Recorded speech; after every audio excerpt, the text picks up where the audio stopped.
আসসালামু আলাইকুম রহমতুল্লাহ বরকাতুহ। সম্মানিত দর্শক, কৃষি জীবন টিভির পক্ষ থেকে সকলকে জানাই শুভেচ্ছা ও অভিনন্দন। আজকের ভিডিওটা নিয়ে আসলাম যে ভেন্ডি বর্তমানে যেহেতু উঠতেছে এখন সবারই, তো ভেন্ডি যেহেতু উঠতেছে, এই ভেন্ডি উঠার কারণে গাছের যেন কোনো প্রকার ক্ষতি না হয় এবং ফলটা মানে ভেন্ডিটা সুন্দর কিভাবে হয় এবং রোগবালাই যেন না লাগে, তো আমরা কি বিষ প্রয়োগ করব চলুন আমরা দেখে নিই। তো আমি যেহেতু এখানে জানেন যে আমরা এখানে 4 কাঠা জমি, তো এই জায়গা থেকে আমি প্রতি একদিন পর পরই কিন্তু ভেন্ডি হারভেস্ট করছি এবং প্রতিদিনই কিন্তু 1 মনের মতন উঠতেছে। আর ভেন্ডির বাজার তো আলহামদুলিল্লাহ ভালো। গতকালকে আমরা 52 টাকা কিনে দিয়েছি। এটা আমার ভিডিওতে দেখলেই দেখতে পাবো, যারা দেখেন নাই আমার ইউটিউব চ্যানেলে ঢুকে দেখতে পারেন। তো আপনাদেরকে আমি বলবো যে কি বিষ প্রয়োগ করবেন, তাহলে ভেন্ডিটা সবথেকে ভালো হবে। তো আমি যে বিষগুলো নিয়েছি সবথেকে কার্যকারী বিষগুলো আপনাদেরকে দিতে হবে। এবং সাথে সাথে আরেকটা জিনিস আপনাদেরকে বলি, যে যাদের ফুল জালি আসতেছে না, মানে ফুল ফুটছে না, তারা কি বিষ প্রয়োগ করলে তাড়াতাড়ি ফুল টুল আসবে, ফুল জালি আটকাবে, মানে ভেন্ডি আটকাবে, সে বিষটার কথা আমি সর্বশেষে আপনাদেরকে জানাচ্ছি।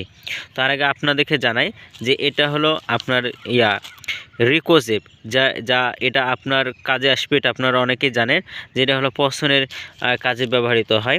যে ভেন্ডির গাছে পচন যদি থাকে, তাহলে এটা কিন্তু আপনার সেটা দূর করবে, মানে গাছে যদি পচন থাকে।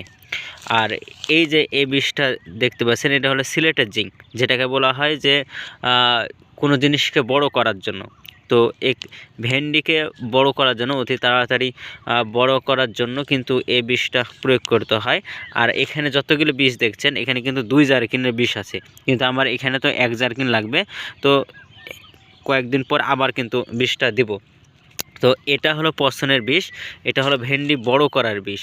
আর এই যে কিটো দেখতে পাচ্ছেন, কিটো 20 এসপি, এই বিষটা সবথেকে বেশি কার্যকারী ভেন্ডির জন্য লাগবে। কারণ ভেন্ডির গায়ে যে ফুসরি যে দাগগুলো থাকে, এই দাগগুলো কিন্তু দূর করবে, মানে সাদা মাছি, যেটাকে বলা হয় যে ভেন্ডির গাছে যদি আপনি নড়ান, তো সাদা মাছি কিন্তু উড়বে, ওই সাদা মাছিকে কিন্তু দূর করবে।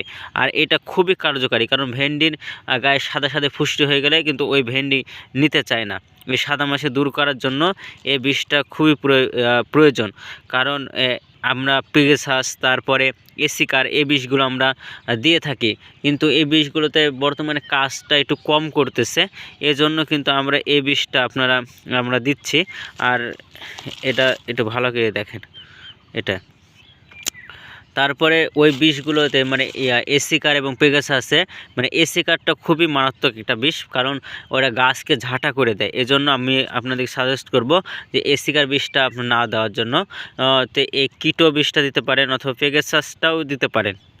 আর এই যে হাদিয়া ভিট, মানে এটা হলো থিওভিট, এই বিষটার নাম হলো থিওভিট। তো এই থিওভিট যদি আপনি দেন জমিতে, মানে স্প্রে করে যদি দেন আপনি, তাহলে গাছটার কিন্তু কোয়ালিটি, গাছটা কিন্তু অনেক ফাঁকড়ি নেবে, মানে ফাঁকড়ি নেবে বলতে নিচ থেকে অনেক কুশি নেবে, এবং সাথে সাথে গাছটা কিন্তু কালো থাকবে। এই ভেন্ডির আমার গাছগুলো দেখেন কি সুন্দর কালো হয়ে আছে, কোনো প্রকার কিন্তু সাদা কালার বা হলুদ কালার কিন্তু হয়ে নাই। তো আমি এই বিষটা আপনার মানে প্রয়োগ করব, মানে বিষ বলতে আপনার থিওভিটটা আপনারা প্রয়োগ করবেন এই স্প্রের মাধ্যমে, তাহলে গাছের কুশিও নেবে এবং সাথে সাথে গাছটা কিন্তু কালো থাকবে। এবং এই বিষটা দেখতে পাচ্ছেন যে টাইডাল, মানে এটা হলো মাকড়ের বিষ, এই বিষটা আপনারা দিবেন, না হলে মাকড় ধরলে তখন কিন্তু সমস্যা। আর এটা হলো এলাইট, এই কোম্পানি অনেক বিষ আছে আপনার, দেখা যাচ্ছে ওয়ান্ডার যেগুলো আছে, মানে এক কথায় লেদা মারা বিষ। লেদা যদি আপনি না দূর করেন, তো ভেন্ডি হলো কুকড়া হয়ে যাবে, এরকম কুকড়া ভেন্ডি সোজা থাকবে না, ভেন্ডির এরকম কুকড়া হয়ে যাবে। এজন্য আপনারা লেদা মারা এবং সাথে 55 ইসি বিষটা প্রয়োগ করবেন। 55 ইসি বিষটা যদি প্রয়োগ করেন, তাহলে আপনার এই ভেন্ডিটা আর কুকড়া হবে না, সলিড হবে, সোজা হবে। তো এই জিনিসটা করবেন। আর সর্বশেষ আপনাদেরকে যেই কথাটা আপনাদেরকে বলতে চাইছিলাম, যে কোন বিষ প্রয়োগ করলে ফুল জালি বেশি আসবে, মানে ফুল আসবে বেশি, তারপর তারপরে ভেন্ডি আটকাবে, মানে হলুদ হয়ে পড়ে যায়, সেটা থাকবে না, ভেন্ডি আটকাবে। তো এই বিষটার নাম হলো ম্যাগনোল বিষ। এটা হলো এক প্রকার হরমোন বিষ। এই বিষটা যদি দেন তাহলে ফুলজালি বেশি আসবে। তো আমি এখন পর্যন্ত দিইনি, কারণ এজন্যই দিইনি যে আমার হলো নতুন গাছ, আর এখনই যদি আমি দিয়ে দিই তাহলে দেখা যাচ্ছে গাছ নষ্ট হয়ে যাওয়ার সবথেকে বেশি সম্ভাবনা থাকে। তো আমরা দিব, তো যখন দেবো সেখন আপনাদেরকে ভিডিওর মাধ্যমে জানাবো। কিন্তু যাদের আসতেছে না, ফুল জালে আসতেছে না, ফল কম উঠতেছে, আপনাদেরকে বলবো যে এই ম্যাগনোল বিষটা বা এই ভিটামিন বিষটা আপনারা কিন্তু দিবেন, দিলে আপনাদের উপকার হবে। তো ভিডিওটি ভালো লাগলে অবশ্যই চ্যানেল সাবস্ক্রাইব করে পাশে থাকবেন। ধন্যবাদ সকলকে। আসসালামু আলাইকুম ওয়া রাহমাতুল্লাহি ওয়া বারাকাতুহু।